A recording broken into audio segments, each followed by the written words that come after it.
विद्यार्थी मित्रों, हिंदी सुलभ भारती 5वीं कक्षा में आपका हार्दिक स्वागत है। विद्यार्थी मित्रों, पिछले वीडियो में हमने सपूत इस पाठ का स्पष्टीकरण समझ लिया था। अब हम इस पाठ के प्रश्नों के उत्तर लिखने वाले हैं। तो चलो शुरू करते हैं प्रश्नों के उत्तर लिखने के लिए। निम्नलिखित प्रश्नों के उत्तर एक एक वाक्य में लिखो।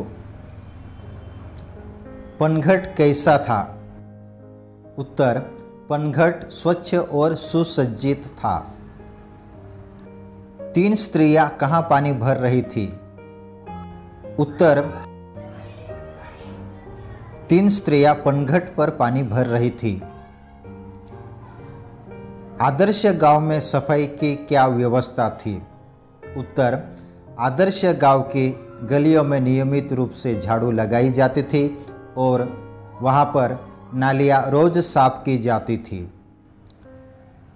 पहली स्त्री का बेटा किसके नाम बता देता था? उत्तर, पहली स्त्री का बेटा आकाश के तारों को देखकर उनके नाम बता देता था। पहली स्त्री का बेटा कहाँ जा रहा था? उत्तर, पहली स्त्री का बेटा व्याख्यान देने जा रहा था। दूसरी स्त्री के बेटे से कौन घबराते थे? दूसरी स्त्री के बेटे से बड़े बड़े पहलवान घबराते थे। दूसरी स्त्री का बेटा क्या करके आया था? दूसरी स्त्री का बेटा दंगल में एक नामी पहलवान को बुरी तरह पछाड़कर आया था। किसका बेटा सपूत था? उत्तर, तीसरी स्त्री का बेटा सपूत था। तीसरी स्त्री को पानी भरने क्यों आना पड़ा? उत्तर, तीसरी स्त्री को पानी भरने आना पड़ा क्योंकि उसका बेटा मेला देखने गया था। प्रश्न, कोष्टक में से उचित शब्द चुनकर रिक्त स्थानों की पूर्ति करो। यहाँ पर कोष्टक में शब्द दिए गए, उन शब्दों में से चुनकर योग्य उत्तर चुनकर हमें नीचे के जो रिक्त स्थान है उनको पूरा करना है। झाड़ू, पनघट, आदर्श, कर्तव्य, मुकाबला, गुणों, ग्रंथ, उत्साह, सीधे साधे, सपूत, हाथी और स्वच्छ। पहला, फुलेरा नामक एक रिक्त स्थान गांव था। फुलेरा नामक एक आदर्श गांव था। 3 स्त्रियां अपने अपने लाडले के रिक्त स्थान का बखान कर रही थी। उत्तर, 3 स्त्रियां अपने अपने लाडले के गुणों का बखान कर रही थी।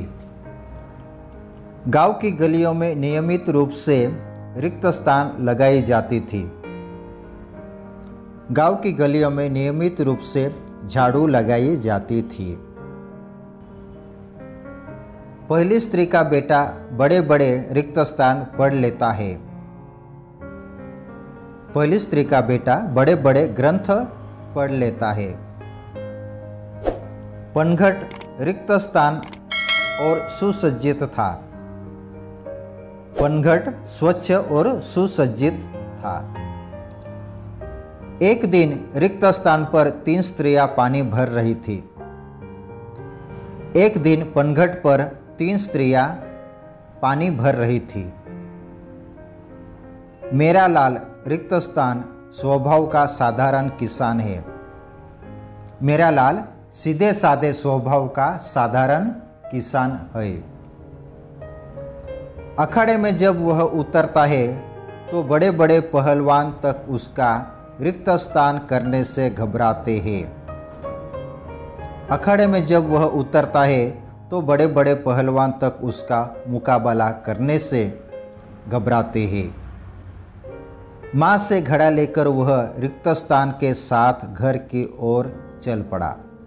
माँ से घड़ा लेकर वह उत्साह के साथ घर की ओर चल पड़ा। दूसरी स्त्री का पहलवान पुत्र मतवाले रिक्त स्थान की तरह झूम रहा था। दूसरी स्त्री का पहलवान पुत्र मतवाले हाथी की तरह झूम रहा था। यह देखकर अन्य दोनों स्त्रियों का सिर रिक्त स्थान से झुक गया। यह देखकर अन्य दोनों स्त्रियों का सिर संकोच से झुक गया। दोनों स्त्रियां समझ गई कि रिक्त स्थान तो तीसरी स्त्री का बेटा ही है। दोनों स्त्रियां समझ गई कि सपूत तो तीसरी स्त्री का बेटा ही है। रिक्त स्थान और सेवा के बिना ज्ञान एवं बल अधूरे हैं। कर्तव्य और सेवा के बिना ज्ञान एवं बल अधूरे हैं। निम्नलिखित प्रश्नों के उत्तर 2-3 वाक्य में लिखो। पहला, फुलेरा गांव किस कारण आदर्श बना था? उत्तर, फुलेरा इस गांव में हर तरफ स्वच्छता थी। इस गांव की गलियों में नियमित रूप से झाड़ू लगाई जाती थी और नालियां रोज साफ की जाती थी। लिपाई पुताई करके घर आंगन स्वच्छ और सुंदर रखा जाता था। गांव के परिसर में बड़ी संख्या में पेड़ पौधे थे। कुएं का पानी निर्मल रखने के लिए आवश्यक सावधानियां बरती जाती थी। पनघट स्वच्छ और सुसज्जित था। इन सभी अच्छी बातों के कारण फुलेरा यह गांव आदर्श बना था। दूसरा, तीसरी स्त्री के पुत्र ने आते ही क्या किया? उत्तर, तीसरी स्त्री का पुत्र बड़ा ही सीधे साधे स्वभाव का था। आते ही उसने अपनी माँ के सिर से घड़ा उतारकर अपने सिर पर रख लिया और बोला, माँ, तुम क्यों पानी भरने चली आई? मैं तो आ ही रहा था। और घड़ा लेकर वह उत्साह के साथ घर की ओर चल पड़ा।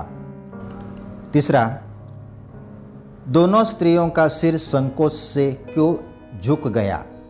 उत्तर, तीसरी स्त्री के पुत्र का माँ के प्रति प्यार और कर्तव्य को देखकर अन्य दोनों स्त्रियों का सिर संकोच से झुक गया। दोनों स्त्रियों को क्या बोध हो गया? उत्तर, दोनों स्त्रियों को यह बोध हो गया था कि कर्तव्य और सेवा के बिना ज्ञान एवं बल अधूरे हैं। वे समझ गए कि सपूत तो तीसरी स्त्री का बेटा ही है। तीनों स्त्रियों ने अपने अपने बेटे की कौन सी विशेषताएं बताई? उत्तर, पहली स्त्री बोली, बहन, मेरा सपूत बड़ा विद्वान है, बड़े बड़े ग्रंथ पढ़ लेता है, आकाश के तारों के नाम बताता है, देश विदेश की सभी बातें उसे पता है। दूसरी स्त्री बोली, अरे सखी, मेरे लाल जैसा बलि तो 10-5 गांवों में देखने को भी नहीं मिलेगा। 500 दंड बैठक वह रोज सुबह लगाता है। अखाड़े में जब ताल ठोक कर उतरता है तो बड़े बड़े पहलवान उसका मुकाबला करने से घबराते हैं। फिर बाद में तीसरी स्त्री बोली, बहनों, सपूत या कपूत जैसे शब्द तो मैं नहीं समझती, पर मेरा लाल मेरे लिए बहुत अच्छा है। वह सीधे साधे स्वभाव का साधारण किसान है। दिन भर खेत में जुता रहता है, शाम को घर का काम करता है। आज बहुत कहने सुनने पर वह मेला देखने गया है, इसलिए मुझे पानी भरने आना पड़ा। यह तीनों स्त्रियों की अपने अपने बेटे की बताई हुए विशेषता नीचे दिए पर्यायों में से उचित पर्याय चुनकर लिखो। यहाँ पर 3 पर्याय है। उन पर्यायों में से इस वाक्य को जो उचित है, योग्य है, उसे हमें पूरा करना है, लिखना है। वह वाक्य दोबारा हमको लिखना है। पहला, व्याख्यान देने जा रहा हूँ, भोजन रिक्त स्थान। अ, नहीं करूँगा। ब, घर आकर करूँगा। क, वहीं करूँगा। उत्तर लिखेंगे। व्याख्यान देने जा रहा हूँ, भोजन वहीं करूँगा। दूसरा, उसे देश विदेश की रिक्त स्थान सैर करने का शौक है।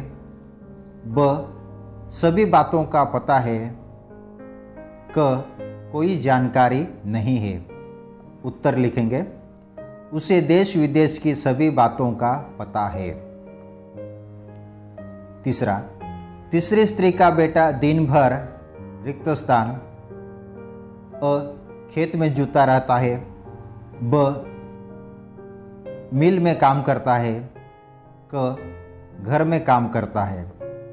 उत्तर लिखेंगे, तीसरी स्त्री का बेटा दिन भर खेत में जुता रहता है। चौथा, अन्य दोनों स्त्रियों का सिर रिक्त स्थान संकोच से झुक गया। ब, गर्व से ऊपर उठ गया। क, चकरा गया। उत्तर लिखेंगे, अन्य दोनों स्त्रियों का सिर संकोच से झुक गया। दिए गए वाक्य किसने किससे कहा है? यहाँ पर वाक्य दिए हैं, वे वाक्य किसने और किससे कहे? पहला, वह सीधे साधे स्वभाव का किसान है। उसका उत्तर लिखेंगे हम, यह वाक्य तीसरी स्त्री ने अन्य दो स्त्रियों से कहा है। दूसरा, व्याख्यान देने जा रहा हूँ। उत्तर, यह वाक्य पहली स्त्री के बेटे ने अपनी माँ से कहा है। तीसरा, जब से शहर से पढ़कर आया है, चारों ओर उसकी धूम मची है। यह वाक्य पहली स्त्री ने अपने अन्य दोनों स्त्रियों से कहा है। चौथा, पानी लेकर जल्दी पहुंचना। उत्तर, यह वाक्य दूसरी स्त्री के बेटे ने माँ से कहा है। पांचवा, तुम पानी भरने क्यों चली आई? यह वाक्य तीसरी स्त्री के बेटे ने अपनी माँ से कहा है।